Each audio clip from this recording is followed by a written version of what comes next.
Kaustubha Das here with the big announcement for Wisdom of the Sages listeners. This August will be Ashram Month at the Super Soul Farm. Simple ashram living, rising early, morning kirtan, yoga and pranayama, healthy vegan and vegetarian meals, farm seva and being immersed in nature, and then gathering in the evenings for kirtan and readings. Plus, each week we'll have a lead presenter teaching a different facet of the philosophy and lifestyle of Bhakti-yoga.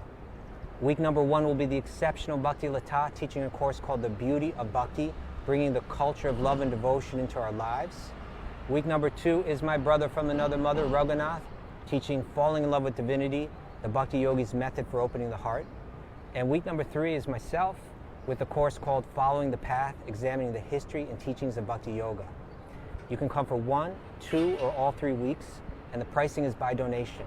For more dates and information, go to wisdomofthesages.com/events. Peace. Hey Raghunath, tell everyone about our Patreon community. Sure, Kaustubha. The Wisdom of the Sages Patreon community is an incredible online yoga resource. If you like the type of yoga wisdom and culture we share on the show, then our Patreon community is a great next step. This is a listener-supported podcast, and any level of sponsorship will unlock a wide range of live and archived classes, talks, and even workshops. Raghunath teaches, I teach, and we have a host of other excellent teachers on topics ranging from yoga philosophy, asana classes, storytelling, Ayurveda, kirtan, cooking, meditation, and a lot more. We even have an incredible online Bhakti 12-step recovery group. So if you want to check it out, go to patreon.com/wisdom of the sages. All right, let's get it on. Om Namo Bhagavate Vasudevaya. Om Namo Bhagavate Vasudevaya. Om Namo Bhagavate Vasudevaya.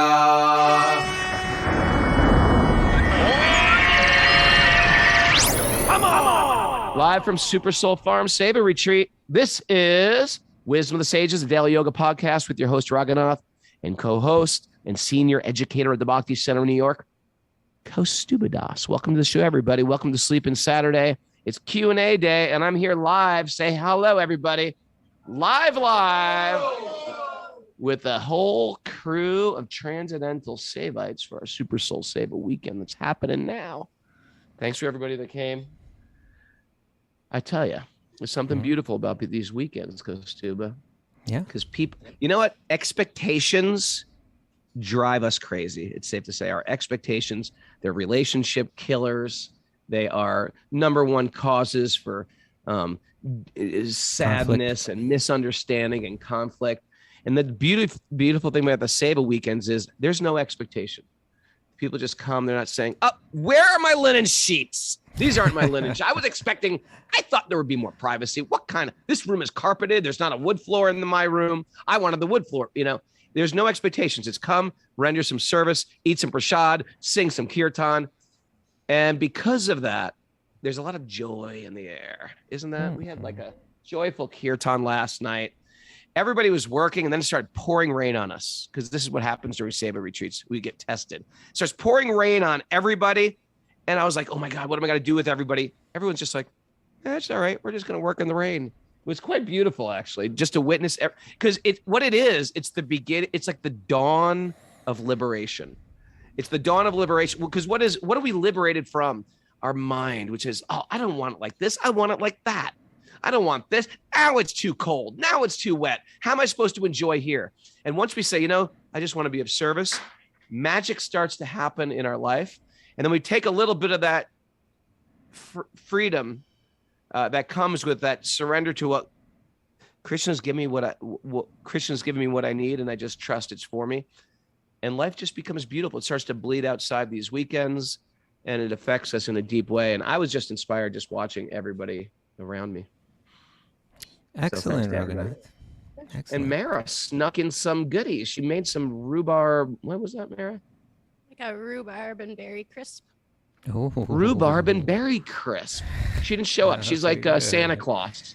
She comes down the chimney, leaves some, and we have a wood stove, which is awkward, but she comes down that wood stove chimney, Leaves a thing of rhubarb, climbs back up the chimney and disappears. I was like, where'd that come from? Anyway, if you're listening to this on Facebook, welcome. We do this Q&A day every day. No, once a week. And every day but we you know study. What, Raghunath? What? Today is question session 108. 108th one. What? Yep. Volume 108. Volume 108. Wow. That's awesome. I mean, out of all the times we've ever done this is 108? We've done, this is our 108th question and answer day. All right. So that's auspicious. And but otherwise, every day question that's read today, you win a prize. How about that? All right. Okay. Get a prize. So if you're listening to this on Facebook, we do this. And if you want to get codes for joining our Zoom group, you can. I mean, you can listen to it just on Apple Podcast or YouTube, and you can write comments and leave messages. But we also have a whole Zoom group that just shows up on the regular Monday through Friday, 6 a.m. Eastern time. It's just part of the regular routine. And we all have a strange relationship with our Zoom faces. Some of these people I see every day. I don't even know if I've even seen them in real life, some of them. And when I do show up in real life, I'm like, do I know you? Like, are we best friends? Or no, I just see you every morning. You know, you don't know if you see them right? You know what I'm talking about, Kaustubha? I know exactly what you're talking about. Like, we hang out every day. But anyway, we have a great virtual community, and it manifests into a real community when we show up and do programs. And maybe we should just dive into this. Okay. Because I got to cut out at 9 sharp today, Raghunath. Oh, you got important things to do, Kaustubha? Right, so do I. So do I. I also have important things to do. All right. You know? So let's get going then. All right, here he goes. This is from Eben. We also call him Youngblood. Youngblood. From the UK via Discord. And he says, I have heard that spiritual practice done regularly, chanting, meditation, asana, etc., is said to clean the mirror of the heart. What does that mean, and how does it work? What does the concept of yoga sadhana entail, and what does it do to the practitioner? And is it the only way to deal with our attachments and the conditioned stuff that covers us? Thank you for both sharing your knowledge so freely. What a great question. That might be the question. Fundamental Question. What does sadhana have to do with the cleansing? Is it the only way to cleanse the mirror of my heart? What do you say about this, Kaustubha? You're very wise. So I come to you also at your feet, ready to hear from your lotus-like mouth. Oh, Raghunath. Fill my cup. Is that how you demand it? Fill my cup, damn it. Okay. I'll try. I'll do my best. So, Youngblood. Let's have a seat, Youngblood. Let's talk about this. Clean the mirror. He's referencing the Saturday Night Live. Right. If you just want to have some fun after the show, YouTube search Saturday Night SNL Youngblood. Me and Kaustubha quote it all the time. Okay, go ahead. So, Chaito Dharpana Marjanam. This is where this comes from. This cleansing the mirror of the heart. It's from Sri Chaitanya. It's Sri Chaitanya. In our lineage, we accept Sri Chaitanya as a. We say avatar. Sometimes he said that he's the origin of avatar, but he's both avatar and avatari. It's Krishna, who had come to teach bhakti, and he didn't leave lots of books or anything behind, but he left these 8 verses, and this is the beginning of the first verse. Chaito Dharpana Marjanam. Chaita means, it can mean the heart or the mind. In one sense, we're talking about the same thing here. Right, because when we say heart, we're really talking about that place in our mind where we hold what's most dear to us. And so when Dharpana means a mirror, and Marjana means to cleanse. So it's a verse that's glorifying the names of Krishna, and it's saying that by chanting these names, by meditating on these names, it cleanses the mirror of the heart, or you could say it cleanses the mirror of the mind. And so, what does that mean? And how does it work is the question. And so the idea is, let's go ahead and define yoga. This is a definition that I've used of yoga in the past, and it kind of hopefully simplifies things.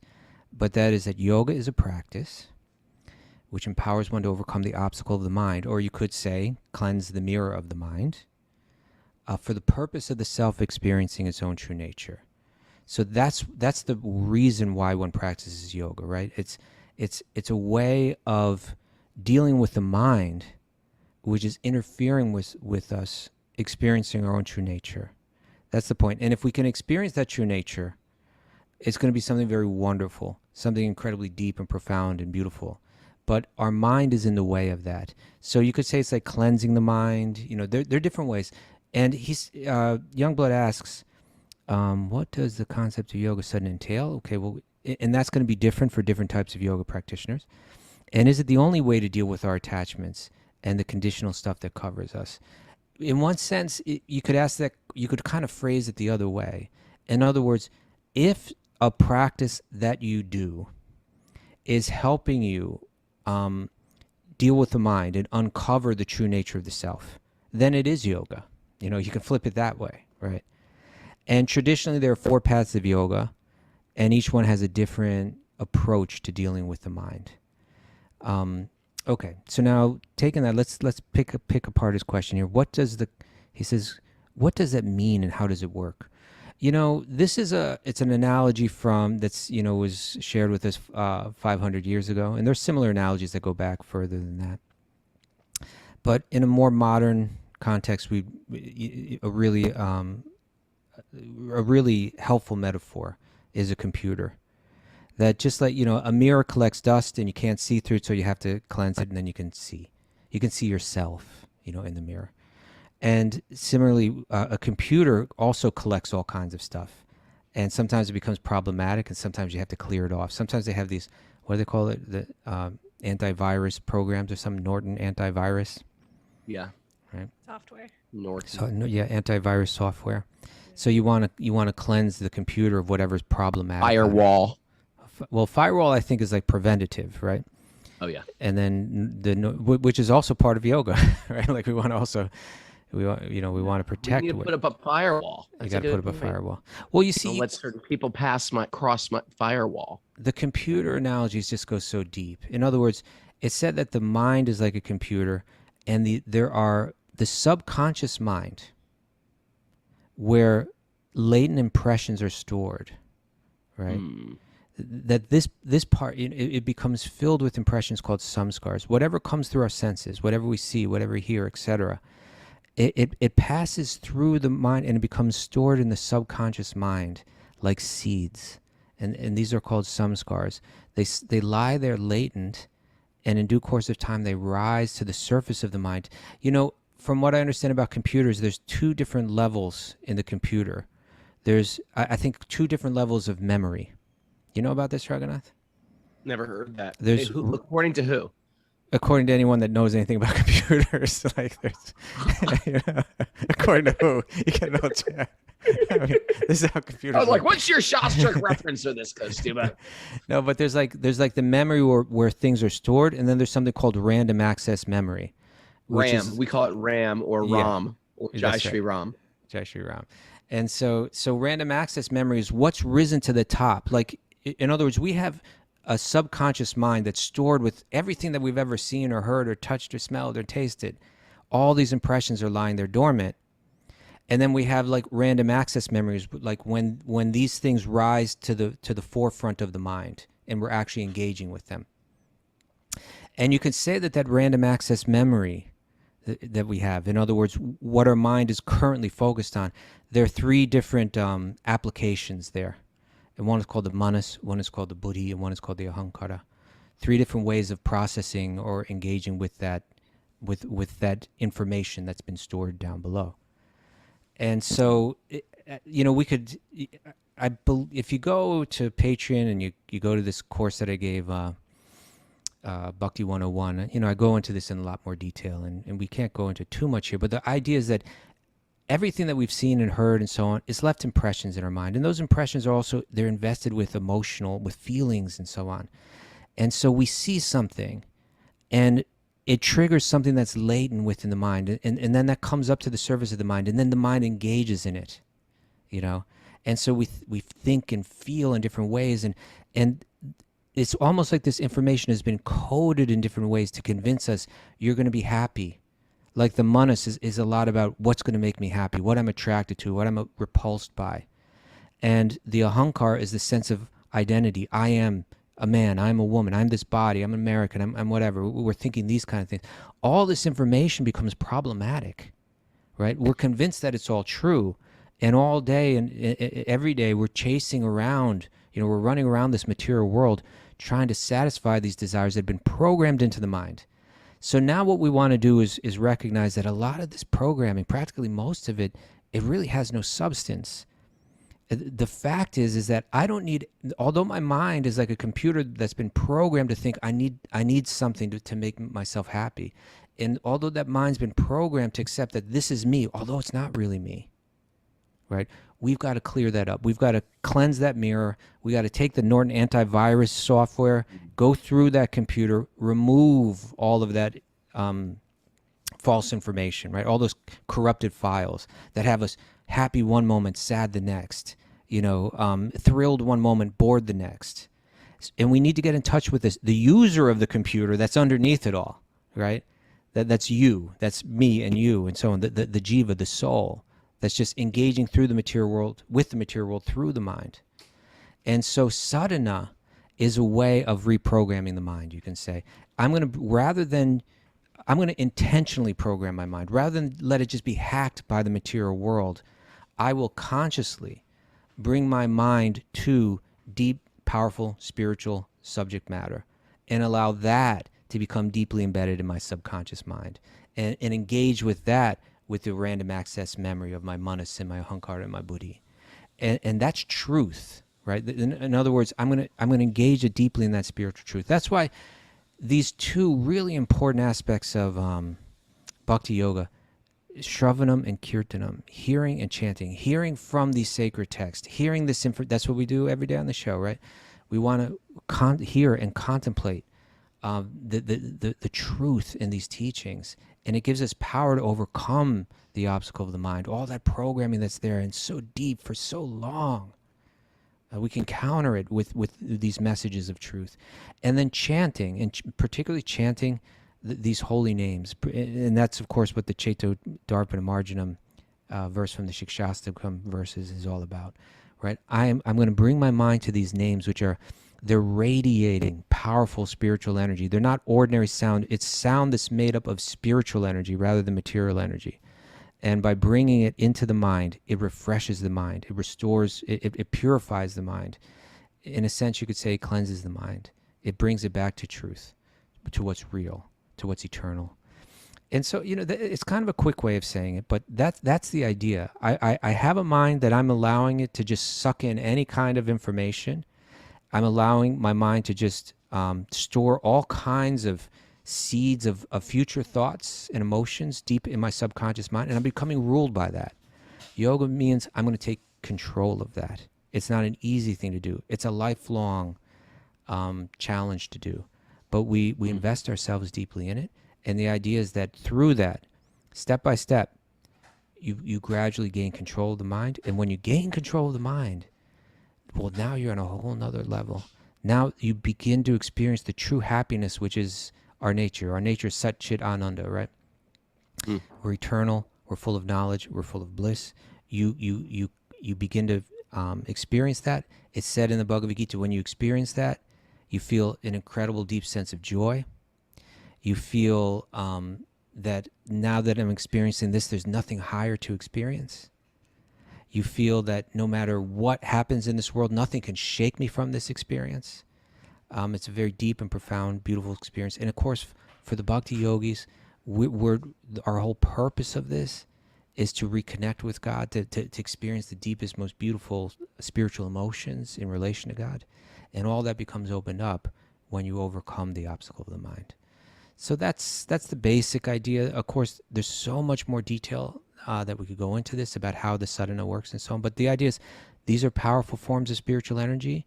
When we're living the right lifestyle, when we have the right conceptions and the right sentiments, and we bring our minds to these powerful forms of spiritual energy, they become very deeply transformative. They reprogram the mind. You're just naming band names after band names after band name. What did I say? It was so many I can't even remember them anymore. Okay. It was like seeds change, programming of the mind, mind programmer. It was just, anyway. All right. I just had a I hope that's helpful, young put a blood. lid on. That was a great answer. And that's really what that Bhakti 101, we go into it. Raghunath and I went to London recently. We recorded different. We did a couple courses, and I did a whole course really on this, and I go into a lot of depth. There's one really long course where I go into all of those, how the mind's like a computer, and the ahankar and the buddhi and Is and that the manas is like applications, of random access memory and all that. I get in the whole thing. is that up for sale? And I think they want to put all that stuff up in August. I think that's their goal. Amy Love says the Bhakti 101 classes were so good. Where do you do that, on Patreon?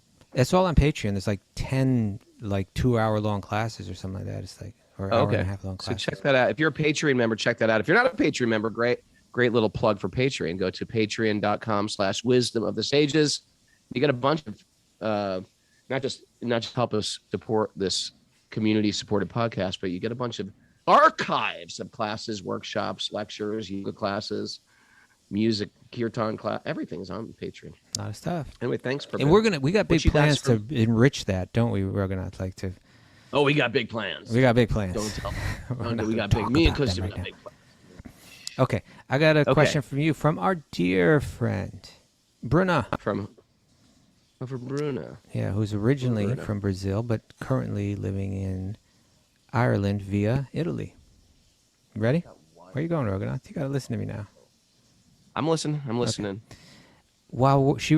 Bruna writes, while Raghunath was talking today, I was thinking about the things I have to let go and about the upgrades I need to stop postponing. All right? You with me, Raghunath? Taking it all in? Yep. Okay. I have a person in my life who used to be my best friend. We used to do everything together. And when I moved from Brazil to Europe, she resented that a lot, felt abandoned, and started to pick fights, mostly about politics. So double abandoned because I got into spirituality. Because when I got into spirituality, angry left-wing me calmed down. Okay? So in other words, her friend feels abandoned because she left the country, also abandoned because she wasn't as hyper political as she had been in the past. Yeah. I could see Bruna G as hyper political, couldn't you?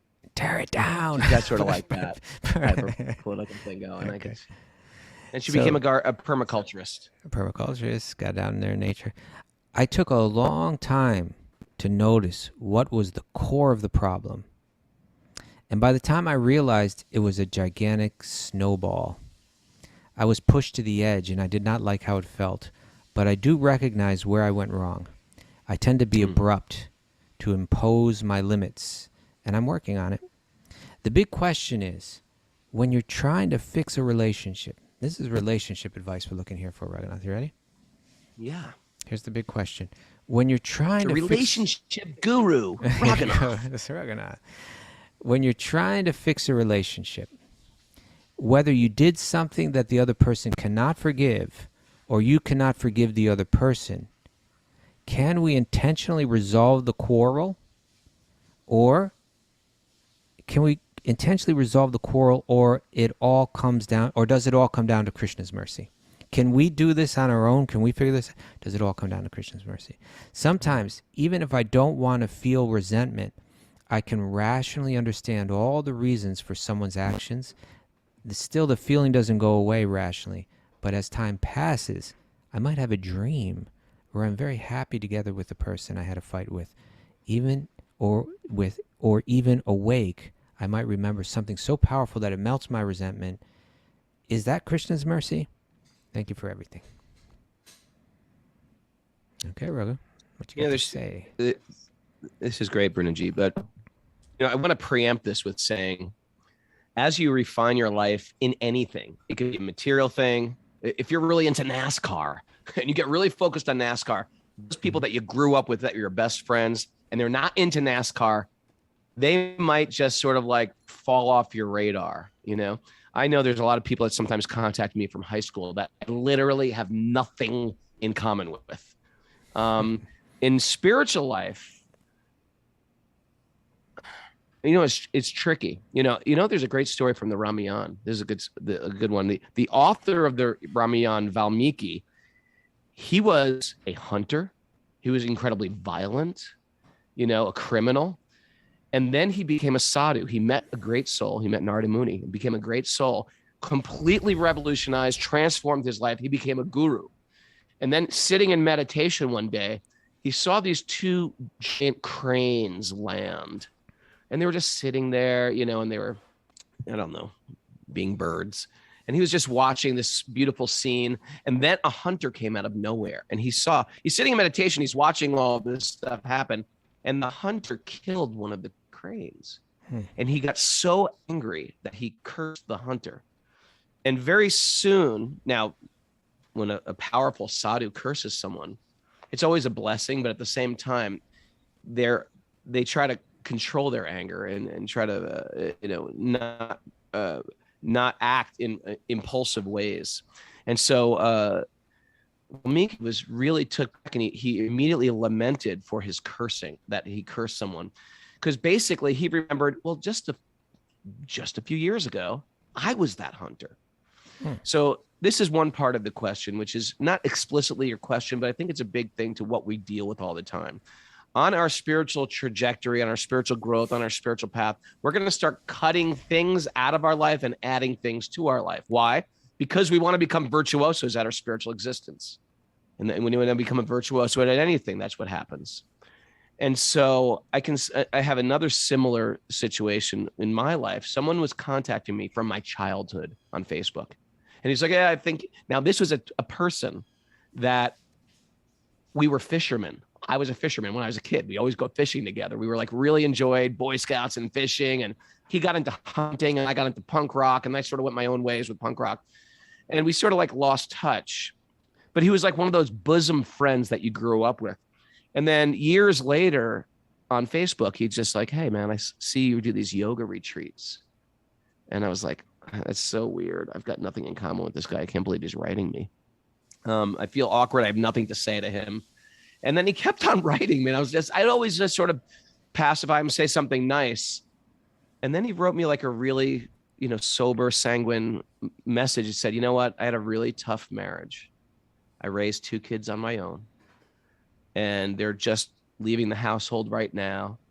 And I see these pilgrimages you're doing to India, and I really want to go on a pilgrimage. I really think it'd be good for me. And I was thinking, I've been so condemning of this, not condemning, but just sort of like slighting this written him person off in your mind in a sense. Yeah, who is this guy? I'm just so different from this guy. And he ended up coming out and living with me for a month, doing all this work on the farm. And then we went to India together, and we had the most beautiful, reunion, a friendship reunion. And we connected in the deepest way, because those childhood friends mean a lot. So I will say I went wrong. I cut people out. I should have been a little bit more open, but there will be people that after you grow, you'll find there'll be a lot of differences. That's why it's important, I think, as people, practitioners of bhakti, we train ourselves to overlook everybody's shortcomings and dive deep into what they are of their internal good. And I think this is a real problem with where the world's going at right now. We see everybody's external stance on everything. And we see families divided over politics, loved ones divided over politics, friends divided over politics. And in bhakti, we have to go to the essentialness of beings. And what are we essentially? We're pure spirit souls. We're loving devotional souls who want love. For the most part, good people who want the betterment of themselves, of the world. And everybody has different takes on how to do it. And I think it's important for us to learn to see the good in people, fan the good, and be tolerant of where they're off. Or what else we're going to have? We're just going to have teams of hate, teams of others, those guys out there, and they're not on my team. We break up into these nasty tribes. And whatever side of a political fence you're on, as devotees of Lord Vishnu, of spiritualists, we should understand that people have good intentions and they're just going about it in different ways. And we should learn to be tolerant. We should learn to be accepting and overlook the shortcomings, see the essential good in people. As far as that's the only way we're going to have some type of, first of all, peace of mind and not carrying around resentment and hate. As far as her essential question is, how do you deal with people who can two people come to terms with letting go of harboring resentment? That's up to two people. I will say it's my duty to let go of any resentment that I hold for anybody.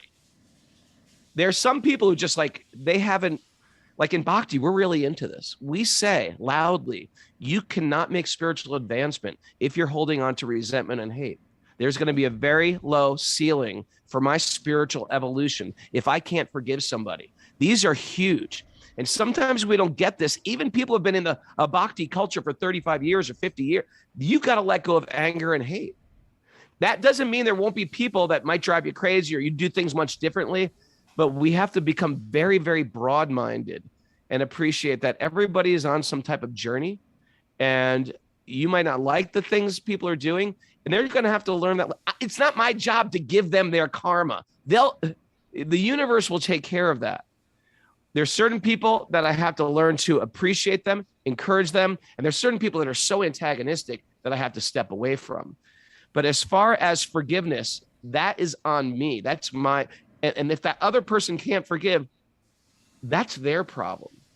I hate to say that like that, but if a person can't forgive, that's really their problem. If they can't be understanding, that's their problem. If they can't be compassionate, if they're not broad-minded, that's their problem. But you know what my problem is?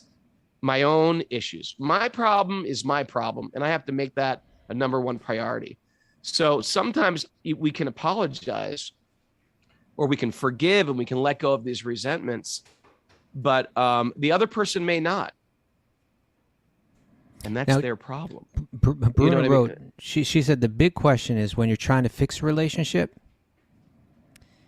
can we intentionally resolve the quarrel? In other words, do we have the power to resolve it, or does it all come down to Krishna's mercy? That's a trick question because everything's Krishna's mercy. But if the person is up for resolution, then there can be. But you have to. But you might have grown apart. Childhood friends, you might have grown apart. So you have to find some essential connection. I know in my own life, I just went my own path. I was a fisherman guy. I was a nature guy. And then I was a punk rock guy. And then I was like a straight edge, leader. And then I was just like, you know what? I had to figure out my own life. And I was a vegetarian and vegan. And then I had to figure out my own life away from that community, find out who I am, because I found myself getting swayed by everybody I was around. And I became like that community when I really needed to start to find myself. So I had to isolate myself from that community, go on my spiritual path. I'm not recommending you doing this. I'm just sharing my story. And then I had to reintegrate people into my life, family members, my parents, my brothers and sisters, my community, and relate to them on my terms. And as I got older, I could be a lot more loving and accepting.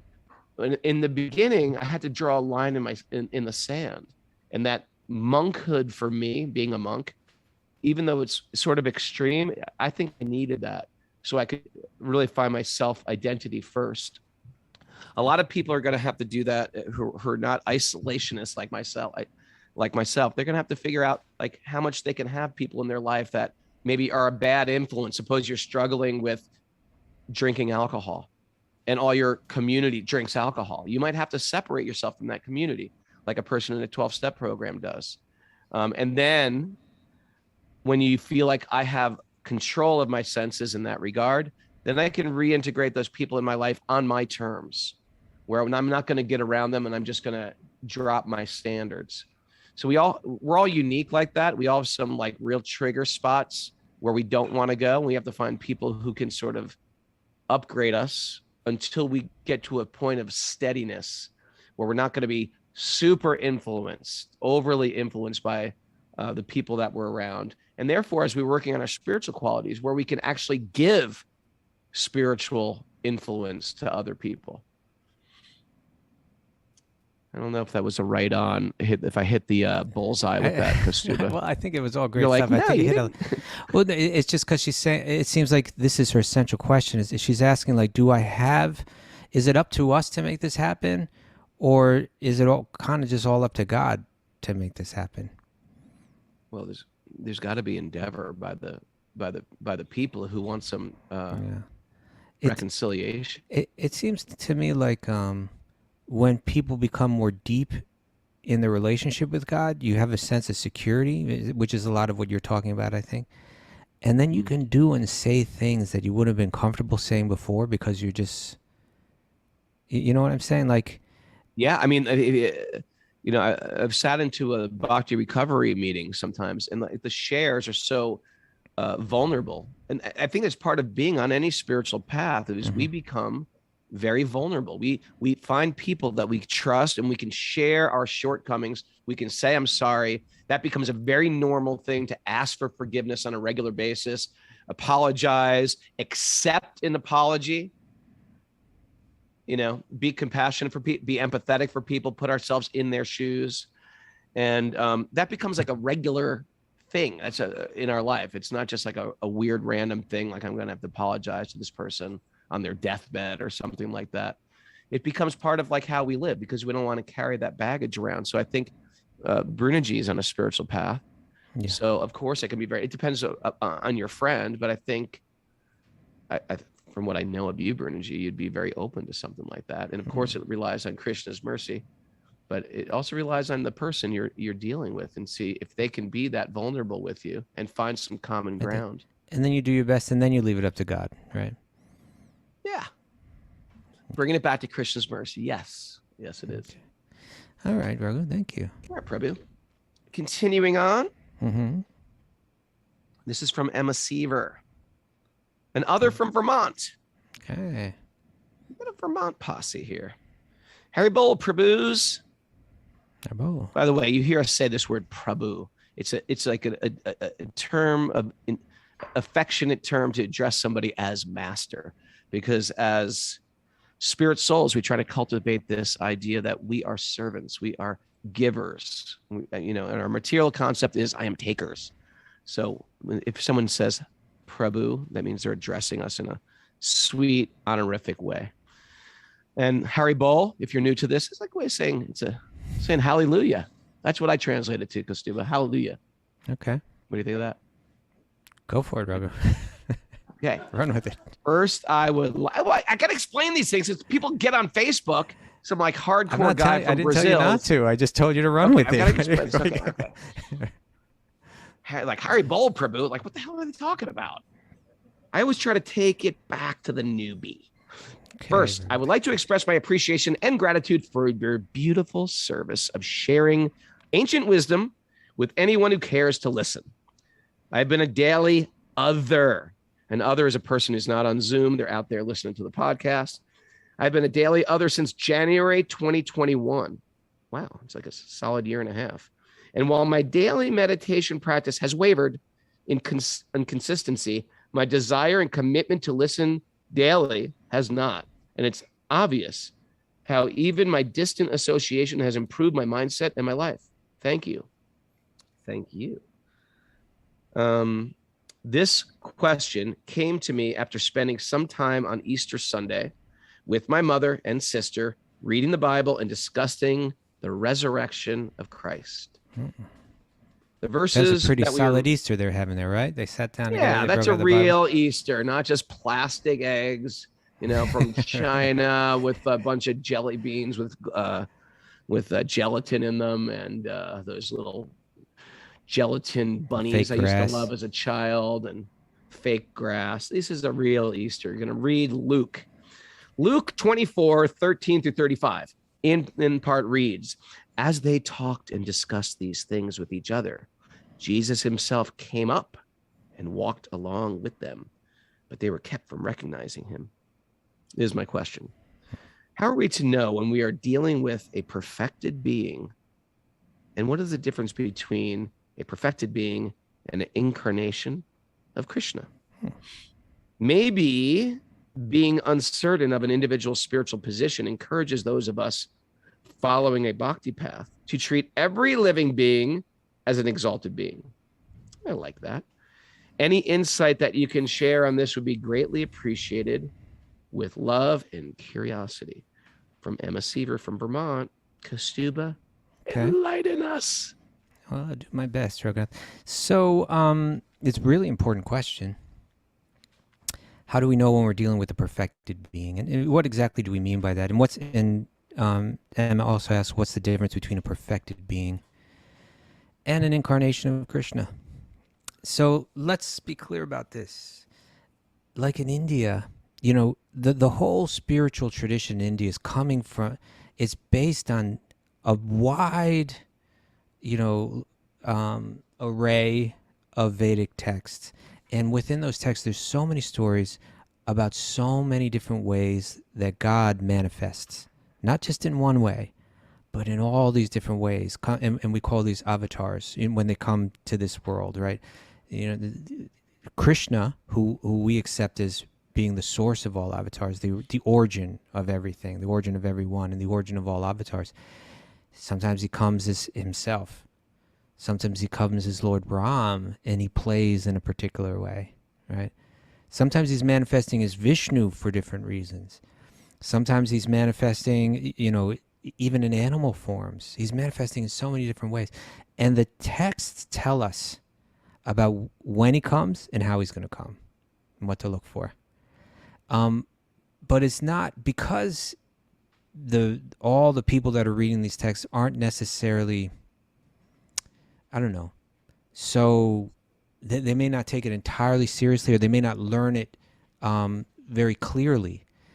A lot of people become open to the idea that, oh, these avatars are just popping up left and right and they're everywhere, and people pose as these avatars, you know, and people are naive and they accept it. But really, you know, there are avatars, they're coming at different times in different yugas, and we're not really, it's said that in this age, right, like Sri Chaitanya is this kind of Gupta avatar, right? This golden avatar that he comes to teach Sankirtan. And then it says beyond that in this age, Kali Kale Nama Rupa Krishna avatar, that in this age of Kali, Krishna, the avatar of Krishna is the Nama Rupa, is the form of his name, right? And so let's not be so eager to like try to see, you know, even to this day, there are very popular figures in India that play with this idea, you know, of allowing their followers to accept them as some kind of avatar. Some of them do programs where they announce like, oh, come at this time in this place, and so is going to like, I forget, they have these, they call them like, I think they call them like Krishna Bhav or Devi Bhav, and like they pretend like they're manifesting as Krishna or as Devi, and they do things like this. These things, they're not traditional. These things are kind of like concocted ideas, and there's, you know, there's a lot of cheating behind it, quite frankly, you know. So that's why this is such an important question. If people aren't educated in it, and that's why we study the Bhagavatam every day, so we can discern what is real and what is someone just cheating or manipulating innocent people in the name of spirituality. And they do it in America, of course, with Christianity. You have that fake guy on the pulpit, but in India, it's a common thing, because if people aren't educated, they're just, quote, accepting the religious traditions, and then all of a sudden this person is known in the village as the avatar. Then everybody, you know, they have followers, they get wealth, etc. Yeah. It's a big business. Then they get tons of wealth because they become some of them become very popular, you know, and they collect tons of money. They do charity, you know, that's nice. But if they're not directing, you see, now here, let's get to one of the essential ideas about this. How do we know we're dealing with a perfected being?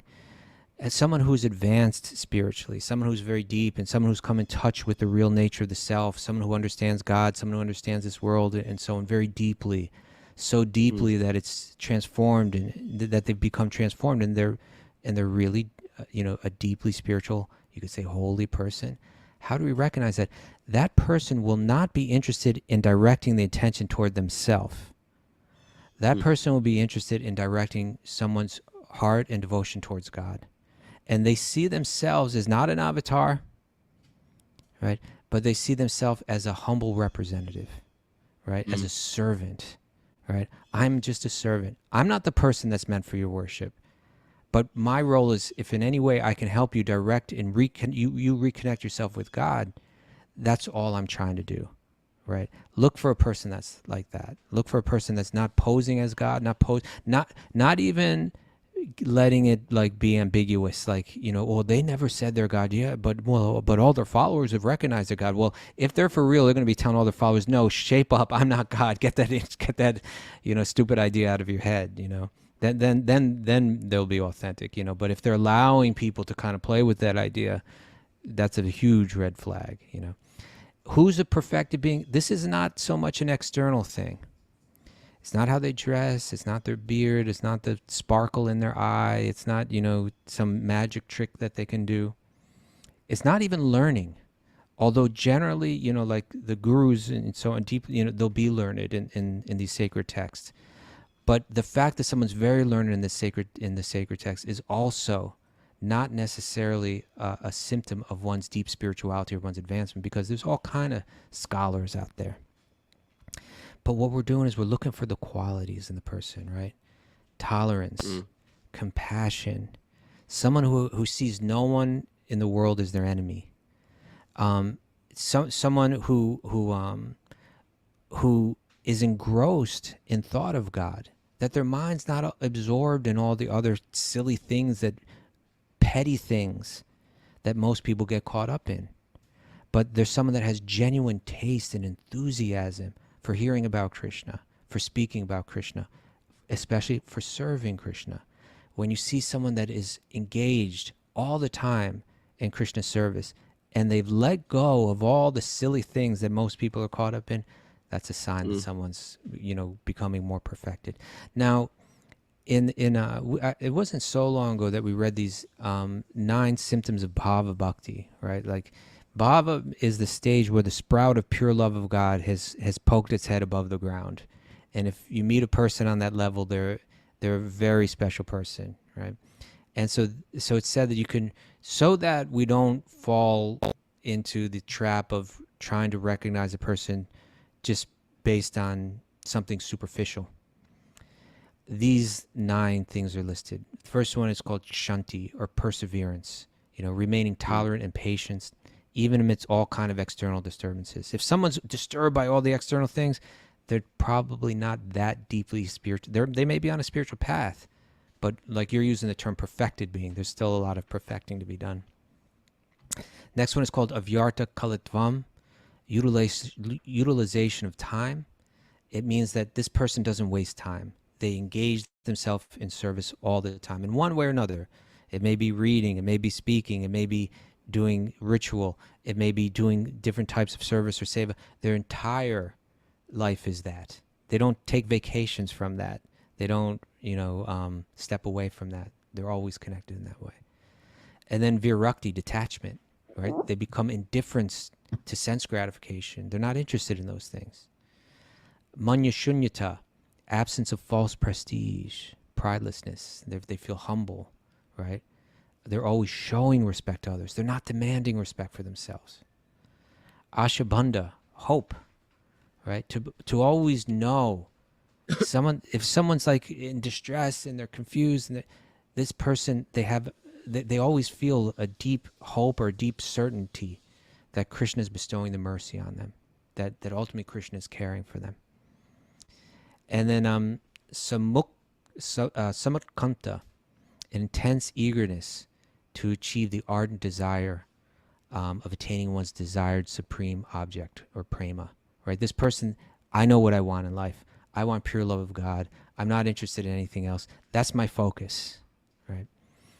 And then namagani sadaruchi, they have a thirst or a real,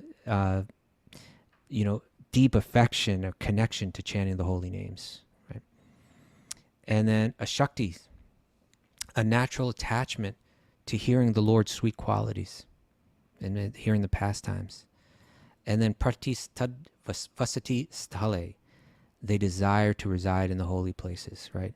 In Vrindavan, in Mayapur, and so on. These places are on their mind. Even if they don't live in that place, they make the place they live just like that, right? They're always thinking of the holy abode of God. So these are people who we can see as that's a perfected person. That's a person that's at least moved a long way in that direction. And that's what, that's, if we associate with those people, we'll feel transformed. If we feel our mind and our heart become excited about giving ourselves to God, if we feel that when I'm with that person, I don't think about anything but Krishna, now we're talking about a person that's becoming perfected. And nothing cheap, nothing artificial. They're not pretentious, right? They may come in any, they may be like a big spiritual leader, or they may be like a quiet, unknown person. But it's these qualities that we're looking for. All right. That was lovely. Okay, You're lovely. You as well. Now do we have time for one more? If it has to be a quick one. It's a quick one. I think you do this one quick. You ready? Okay. What is it? This is from Aaron H. via email. Aaron writes, hello, I had a question for the Q&A. I'd like to ask Raghu what the mantra is at the beginning of the song and at the end of the song, message of the Bhagavat, so that I can chant. You get the hard ones. I get all the softballs lobbed to me. You got a hard one earlier today. That was a really hard one. Like I'm the village idiot or something. What are you talking about? It's okay. I'll hit this one. I had a question about, if you're familiar with I thought you were the the right band. person to answer that question. What? What's I the problem? I am. This is the Q&A for, if you're familiar with my old band, Shelter. Our most popular record, Mantra, we had a song called Message of the Bhagavat. And so the Bhagavat is the Bhagavatam. That's the book Bhagavat. And then there's the person Bhagavat who applies the principles of their life, right? Of the Bhagavatam to their life. So it's called the person Bhagavat and the book Bhagavat. So we say the message of the Bhagavat, which is what we're doing right here. And so before we started the record, it's actually the opening song too. We got this great version. Now, I don't know if you can get this, but you might want to try YouTube. It was the Mayapur Gurukul, the children of the Mayapur school, chanting the Purusha Shukta. These are the prayers of the demigods. And they ended it with Shri Krishna Chaitanya, it's in that Sanskrit meter. Shri Krishna Chaitanya Prabhu Nityananda, Shri Advaita Gadadhar, Shri Vasudeva Gaur Bhakta Vrinda. And when we played live shows on that tour, we do the entire Purusha Shukta, which is, very long. And so it would sort of like be not the entire one, but the big chunk of it. And it would just sort of like get everybody very psyched. Oh, that you played over the sound system. You're saying. Over the sound system, and everyone would get psyched up. And at the end of the song, it's also got the Purusha Shukta winding down. So that's what it is. Even if you don't hear it, even if you can't find this particular version of that we had, the Purusha Shukta, they're very beautiful prayers. Sometimes I'll Sahasra Shirsha Purusha Sahasra. Yeah, it's great. It's great. It's one of those. But anyway, that was the question for what was on that record. And truthfully, they were, devotees in our lineage. So this Shri Krishna Chaitanya, that's not part of the Purusha Shukta, but they ended up chanting that and then going into the Hare Krishna Maha Mantra. All right. That's that, Kaustubha. Now, I know you have Oxford studies to do. Very important studies. You're using your intellect. Well, we will use our devotion here. Excuse me. You use your intellect for devotion. And we are just working around, planting things, burning things, creating things, painting things, stripping things. What are you going to be burning cooking today? Things. Huh? What am I burning? We got burn piles. That's a big Nothing thing. like a good old burn pile. Nothing like a good burn pile. It's a big upstate thing. You get a bunch of things and you burn them. You just can't burn. Is that what you guys do up there? Massive burn piles. Get an old burn pile going. There's no show thanks, tomorrow. Roddy, for joining us. Oh, there's no show tomorrow. No show tomorrow. No show tomorrow. Back on Monday. We're back on Monday, 6 a.m. Thanks for everybody joining us. Thanks for everybody on Facebook. If you're listening to this on Facebook, join us. And if you want to join us on Zoom, email Mara, wisdomofthesages108@gmail.com, and she will send you the secret codes to enter into our Vaishnava coven. Please welcome. Everyone, I want to thank everybody here live. Give some love here. Woo, woo, woo.